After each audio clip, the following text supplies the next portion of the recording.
de tous mes bitcoins en fonction de la limite que j'avais mis. Certes, j'ai gagné un tout petit peu moins que si j'avais tout vendu à l'instant T, mais globalement, je m'y retrouve et j'en tire à peu près la même chose. Pourquoi prendre ce risque? Eh bien, le fait de mettre un ordre qui s'active que si le prix baisse un petit peu, ça fait que si le prix continue de s'envoler et que le bitcoin prend de la valeur, qu'il s'apprécie pendant la nuit, eh bien mon ordre ne va pas se déclencher. Imaginons que le bitcoin prenne 10% dans la nuit, le lendemain matin, j'ai toujours pas vendu mes bitcoins. Parce que j'avais dit de le vendre uniquement si on arrivait à une valeur inférieure.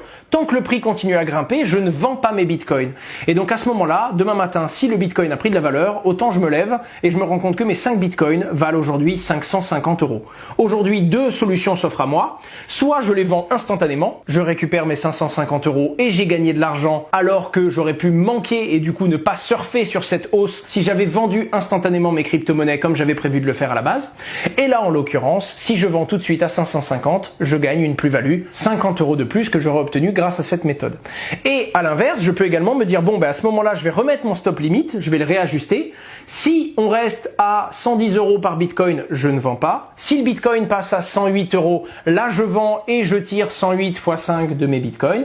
Et à l'inverse, si le bitcoin reprend 10% dans la nuit, eh bien je ne fais rien du tout, je ne liquide pas et du coup demain je pourrai encore une fois réajuster mon ordre. L'intérêt de cette méthode, c'est que ça permet surtout quand on